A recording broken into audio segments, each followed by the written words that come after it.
Hello दोस्तों, आपका मेरे चैनल में स्वागत है। आज भी वो दिन याद है जब मैं अपनी शादी के 3 साल बाद हिंदुस्तान वापस आया था।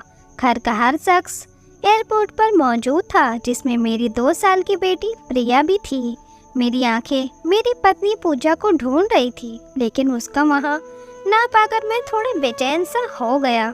घर वालों से मिलकर प्रिया को गोद में लिया तो वह जोर जोर से रोने लगी। प्रमोद, लाओ इसे मुझे दे दो, दीदी ने कहा तो फौरन ही मैंने पूजा का पूछ लिया।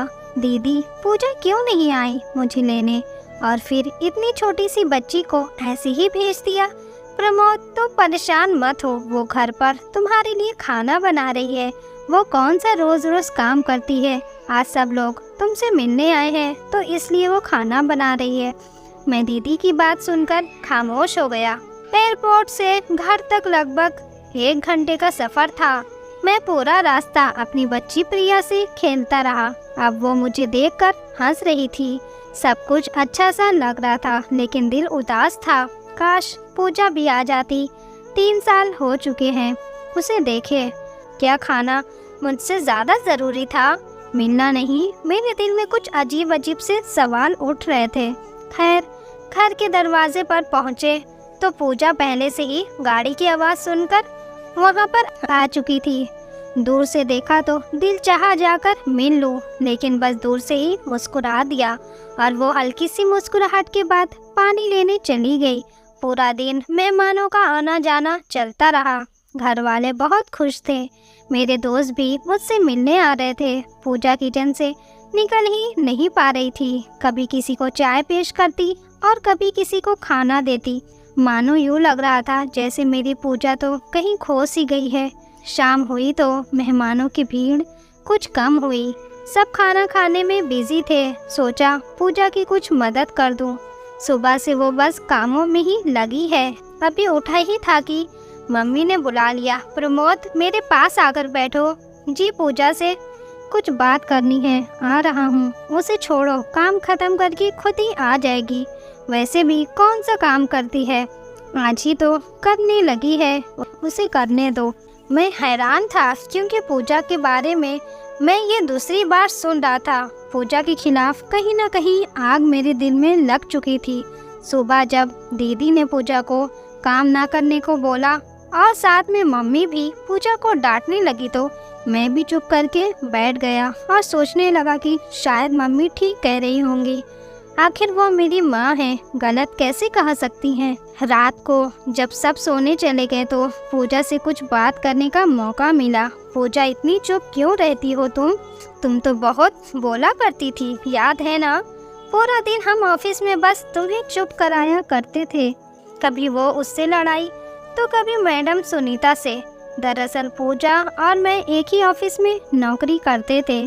पूजा मुझसे पहले दिन से ही पसंद आ गई थी। जब वो पहले दिन नौकरी पर आई थी, मासूम सी थी, पर बोलने में पूरी तोता थी। हमने 3 साल तक एक साथ जॉब की। फिर मुझे बाहर जाने का मौका मिला तो जॉब छोड़ दी, लेकिन पूजा को कभी नहीं भूला। उसको अपनाना चाहता था, उससे शादी करना चाहता था। तभी माँ को राज़ी किया, जो कि बहुत ही मुश्किल काम था। और फिर आखिरकार हम एक हो ही गए। मैं बस 1 महीने के लिए ही अपनी शादी पर आ सका। शादी के बाद इधर उधर दावत और घूमना फिरना लगा रहा। पूरा महीना गुजर गया, पता ही नहीं चला। पूजा ने अभी इतना ही कहा था कि प्रिया ने रोना शुरू कर दिया। पूजा उसको चुप कराने और सुलाने में लग गई। मेरी आँख कब लगी पता ही नहीं चला। सुबह प्रिया की रोने की आवाज़ से मेरी आँख खुल गई। पूजा, यार प्रिया को देखो, ये क्यों रो रही है। पर प्रिया के ज़्यादा रोने की वजह से आखिर मैं ही उठ गया। पूजा, कहाँ हो यार? ये कहते हुए मैं प्रिया को लेकर कमरे से बाहर आया तो फिर से पूजा को किचन में ही पाया। चने कम पड़ गए हैं पूजा, चने और लाना है। मम्मी की आवाज़ मेरे कानों में पड़ी तो कुछ देर रुक सा गया। सब लोग खाने की मेज़ पर थे सिवाय पूजा के। मम्मी ने मुझे देखा तो बुला लिया। आ जाओ बेटा, नाश्ता तैयार है। देखो तुम्हारे सब बहन भाई मौजूद है। मम्मी, पूजा कहाँ है? प्रिया को भूख लगी है। तभी दीदी बोली, लाओ प्रिया को मुझे दे दो, तुम फ्रेश हो जाओ। इसे मैं देखती हूँ। आज फिर पूजा किचन में अकेली और पूरा खानदान, जिसमें कम से कम 20 लोग तो होंगे। पूजा खाना बनाने में बिजी थी। मम्मी तो कह रही थी कि पूजा कोई काम नहीं करती, बस कल ही किया था। तो फिर यह सब क्या था? फिर मैंने कहा पूजा अपना और मेरा खाना बाहर ले आओ। शायद मेरी ये किसी को भी अच्छी नहीं लगी थी, पर कुछ ऐसा भी था जो मुझे भी अच्छा नहीं लग रहा था। सुबह से दोपहर, दोपहर से शाम पूजा का बस एक ही काम था कि वो हर किसी की ख्वाहिश पूरी करने में लगी रहती। मैं समझ चुका था कि पूजा इतनी चुप क्यों हो गई है। मेरे घर में आ जाने के बाद पूजा के चेहरे पर फिर से कुछ बदलाव आना शुरू हुआ था। शायद मेरे जाने के बाद सब उस पर हावी हो जाएंगे। तभी वो थोड़ा सहम चुकी थी। वक्त गुजरता रहा, अब वह थोड़ा काम छोड़ भी दिया करती थी या मुझसे कहा देती और मैं खुशी खुशी उसकी मदद करने को उठ जाता। आज मम्मी की आवाज़ आई कि पूजा नाश्ता बना दो। नेहा आई है। नेहा मेरी दीदी का नाम था, जिनकी शादी हमारे घर के करीबी बाबा के दोस्त के लड़के से हुई थी। दीदी तकरीबन रोज ही हमारे घर आ जाया करती थी। पूजा की कमर में बहुत दर्द था। मेरे मना करने के बावजूद वो किचन में गई और नाश्ता तैयार करने लगी। क्योंकि प्रिया अभी सो रही थी, इसलिए मैं दीदी से बातें करने में मशरूफ हो गया। दीदी हम सब बहन भाइयों से बहुत प्यार करती थी और हम सब उनको बहुत पसंद करते थे। प्रमोद प्लीज खाना लगवा ले मेरे साथ में। हाँ ठीक है। मैं सर हिलाकर उठ खड़ा हुआ और पूजा की मदद करने लगा। यह बात किसी को भी अच्छी नहीं लगी। जब सब नाश्ते से फ्री हो गए और पूजा भी प्रिया को लेकर कमरे में चली गई, तब दीदी और मैं एक दूसरे से बातें करने में व्यस्त हो गए। दीदी ने कहा, प्रमोद तुम जानते हो मैं तुम लोगों से बहुत प्यार करती हूँ। कभी ऐसा नहीं चाहती कि तुम लोग खुश ना रहो, लेकिन मेरी कुछ नसीहतों पर अमल करोगे तो सुखी रहोगे। आगे तुम्हारी मर्जी। मैं तुम पर जबरदस्ती तो नहीं कर सकती।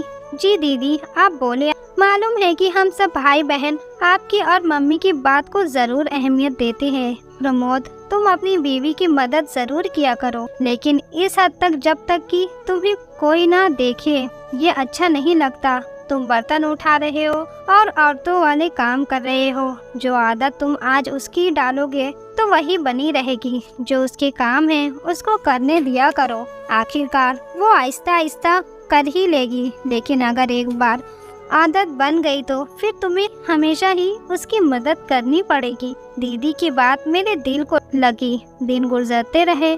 पूजा हमेशा काम में लगी रहती। कभी मेरा दिल चाहता तो बस प्रिया के लिए दूध बना देता, उससे ज़्यादा कुछ नहीं। मम्मी नहीं चाहती थी कि मैं वापस दूसरे मुल्क जाऊं, बस मैं फिर वही रह गया। क्योंकि मैं एक मेकअप की कंपनी में जॉब करता था, मैंने इसी काम को घर पर ही शुरू कर दिया, जिससे मैं घर बैठे ही ऑनलाइन मेकअप प्रोडक्ट सेल करके बहुत अच्छा कमा लेता। वक्त गुजरता गया, सब कुछ नॉर्मल था। मैंने कभी गौर ही नहीं किया कि पूजा क्या करती रहती है। जब मेरे 3 बच्चे हुए तो गुजारा थोड़ा मुश्किल हो गया। मेरी दोनों बेटियां तो स्कूल जाया करती थी, लेकिन बेटा अभी छोटा था। तभी मैंने और पूजा ने एक फैसला किया कि हम बच्चों को बेहतर शिक्षा देने के लिए शहर शिफ्ट हो जाते हैं। वहाँ पूजा नौकरी कर लेगी और मैं घर बैठे अपनी चीज़ों को सेल कर लूँगा। दीदी ने मशवरा किया तो उन्होंने भी उसकी हामी भर ली कि ठीक है, बस मम्मी को मत भूल जाना। मेरी तो ख्वाहिश थी कि मम्मी को साथ ले जाऊं, लेकिन मम्मी अपनों को छोड़ के जाने के लिए तैयार नहीं थी। वो बड़े भाई के साथ रहने लगी। अब जिंदगी बेहद मशरूफ थी। मैं पूरा दिन शाम तक ऑर्डर ही लेता और उनको उनके पति पर भिजवा देता। पूजा जॉब में बिजी थी और बच्चे पढ़ाई में। एक दिन पूजा जॉब से आई तो शायद कुछ ज्यादा ही थक गई थी। आते ही सो गई और हम सब भूखे ही रह गए। पूजा थोड़ी बीमार रहने लगी थी। अब जब वो जॉब से वापस आती तो पहले की तरह चुस्त और ठीक महसूस नहीं करती। दोपहर के खाने के साथ साथ हम रात का खाना भी होटल से मंगवा लेते। पूजा रोज कहती कि प्रमोद मुझे डॉक्टर के पास ले जाओ, और मैं रोज काम की वजह से उसे डॉक्टर के पास नहीं ले जा पाता। सालों साल यूं ही गुजरते रहे। ना मुझे टाइम मिला, ना पूजा की बीमारी ठीक हुई। नहीं मालूम उसे क्या हुआ था। फिर एक दिन ऐसा आया जब मैं खूब बीमार हुआ, पेट के दर्द से जैसे मेरी जान निकाल दी हो। सिवाय पूजा के मेरे पास कोई नहीं था। आखिर मेरे घर वाले भी तो हैं, उन्होंने मेरा ख्याल क्यों नहीं रखा। एक बार फिर मुझे एहसास हुआ कि मैं पूजा के साथ बहुत गलत कर जाता हूँ, लेकिन यह एहसास शायद कुछ दिनों का होता था। फिर से वही जिंदगी जिसमें मेरी ख्वाहिश होती कि पूजा जॉब से वापस आकर खाना बनाए और पूरे घर को संभाले, और जब बात मेरी मदद की आती तो मैं अपनी थकान को आगे ले आता और दीदी की कही वो बात की पत्नी की ज़्यादा मदद ना करना, वरना सारी जिंदगी ही करनी पड़ेगी, मेरी दिमाग में मौजूद थी। पूजा और मैंने लड़ना शुरू कर दिया। कभी वो टाइम ना देने पर मुझसे लड़ती और कभी मैं खाना ना बनाने पर, कभी तेरे घर वाले और कभी मेरे घर वाले। बस यूं ही तू मैं करके वक्त गुजरने लगा। कभी मान जाते, कभी लड़ने लगते। आज मैं बहुत उदास हूँ। पूजा हॉस्पिटल में है, उसको ड्रिप लगी है और मैं खुद को काफ़ी तन्हा महसूस कर रहा हूँ। बस मैं और मेरे बच्चे और कोई नहीं है। मेरे घर वाले पूजा से हाल चाल पूछकर जा चुके हैं। सिवाय पूजा की मम्मी के और कोई नहीं जो इस वक्त इसके लिए बेचैन हो। मुझे आज वो दिन याद आते हैं कि क्यों हम लड़ते थे, अपना वक्त ज़ाया करते थे, क्योंकि मेरी दीदी ने मुझे यह नहीं कहा कि प्रमोद अपनी पत्नी की मदद किया करो। क्यों मैं पूजा को हर बार गलत कहा देता था और बस मुझे यही लगता था कि ये बस काम से भागने के चक्कर में रहती है। क्यों हर बार मैं अपने घर वालों की बात को सही समझता। मैंने और मेरे घर वालों ने पूजा को बदल डाला था। वो पूजा जो जिंदगी हंस के जिया करती थी, मैंने उसकी खुशियाँ अपने तानों से खत्म कर डाली थी। मैं उसका ख्याल तो बहुत अच्छे से रखता था, लेकिन सिर्फ पैसों की हद तक।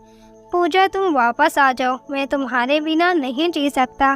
तुम मेरी ज़िंदगी की साथी हो, मुझे तुम्हारे साथ की ज़रूरत है। बस ठीक हो जाओ। मुझे आज समझ आया कि वो तो खाना भी नहीं बनाती थी, फिर भी क्यों थक जाया करती थी।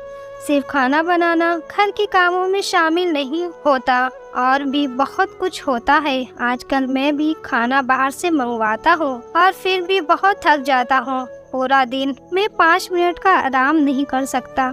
पूजा तुम सच कहती थी कि प्रमोद दुनिया की नज़रों में सिर्फ मर्द ही क्यों थकते हैं।